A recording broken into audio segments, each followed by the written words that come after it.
I just remember him being a fun dude with a lot of energy, you know.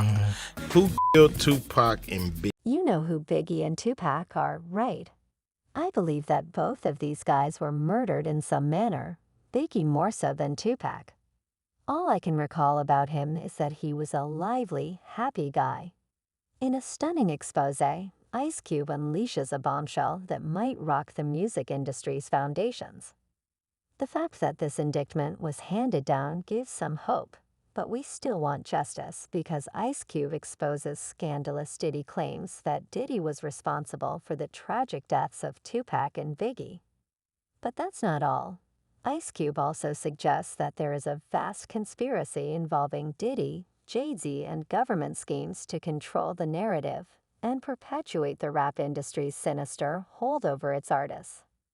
In the midst of these allegations in the music industry, Diddy becomes embroiled in a federal probe that could result in civil lawsuits and indictments that reveal darker secrets. Federal agents are also getting ready to present accusers before a grand jury. This is the end of the Diddy story as we know it, so let's get started. The spotlight on Diddy has never been more intense.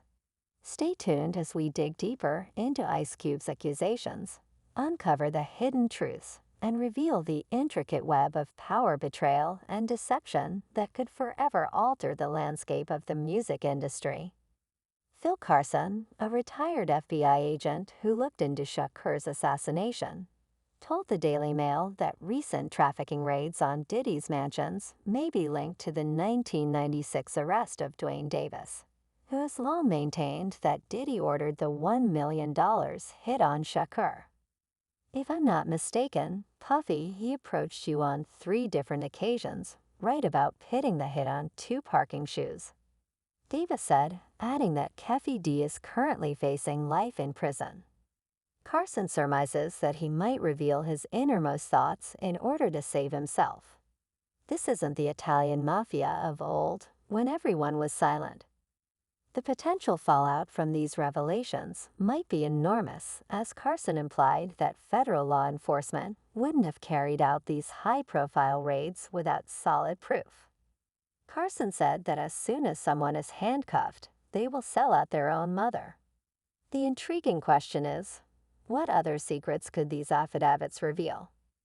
This could be a game-changing moment as KPD's cooperation could uncover more crimes and conspiracies connecting Diddy to a variety of underworld activities. Of course, there are layers upon layers of conspiracy theories, and the allegations don't end there. Reports have surfaced comparing Diddy's operation to that of Jeffrey Epstein, with his chief of staff Christina Coram purportedly acting as Ghislaine Maxwell, former producer Rodney Lill. In a candid interview with Bill Maher on the Club Random podcast, the provocateur focused on the wider implications of these connections, arguing that the music industry, particularly rap labels, play a crucial role in promoting criminal behavior. Rod Jones's lawsuit details a chilling scenario in which Quorum managed to illicit activities, including organizing wild parties and keeping a supply of substances ready for use. In this lawsuit, he claims that essentially P. Diddy was the Epstein of the rap industry. If true, these allegations could show a systematic pattern of abuse and exploitation, extending Diddy's reach far beyond the music industry. The conversation took a darker turn when Ice Cube talked about the alleged social engineering at play, really the specific people who own the labels on private prisons. Stay full, the implication is clear. There's a financial incentive to push a narrative that encourages criminality, feeding a prison industrial complex that profits from mass incarceration. Of course, they're not actually running the labels, running those they have financial interest. This theory supports an old urban legend about a covert 1991 meeting where business executives allegedly planned to utilize music to encourage criminal activity and increase prison revenue. However, there is no proof of this meeting. The words made by Ice Cube fuel the flames, implying that there may be more truth to the story than previously thought. This type of music makes you realize how many individuals you know feel under the label's influence. The rapper has repeatedly brought up the idea that there are gatekeepers in the music industry, shadowy figures who decide which artists gain popularity and whose messages are amplified on The Breakfast Club.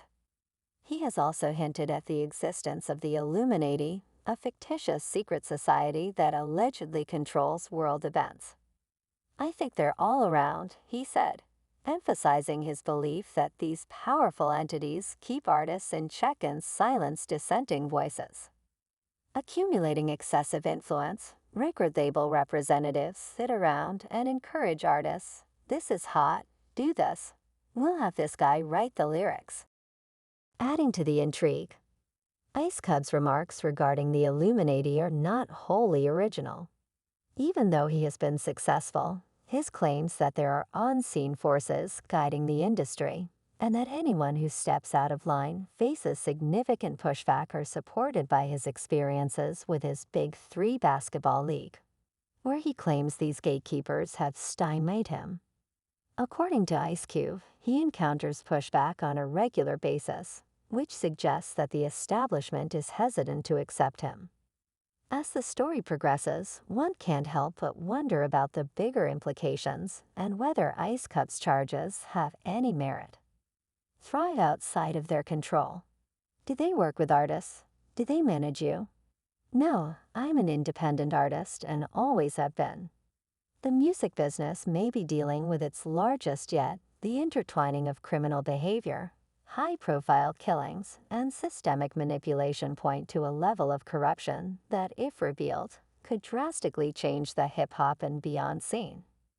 With federal investigations stepping up and important figures like Diddy possibly prepared to speak, the coming months may bring about previously unheard-of revelations. Now, hear this, Diddy isn't working alone. One of his alleged accomplices is none other than Jay-Z. Whispers that Jay-Z is connected to these mysterious entities have caused shockwaves throughout the industry in response to this claim. Run deep, possibly even deeper than Ice Cub's claims, have caused people to reevaluate Jay-Z's career and have sparked allegations that go well beyond Roc Nation's economic transactions if they part ways with Diddy. Jay-Z will be revealed next, am I right? Rumors about Jay-Z's personal life are also rampant, with insiders and gossip sites speculating that Beyoncé, the rapper's superstar wife, may be the next victim of his purported manipulation. Unverified sources claim that Jay-Z has complete influence over Beyoncé, drawing unsettling comparisons between his actions and the most sensational rumors.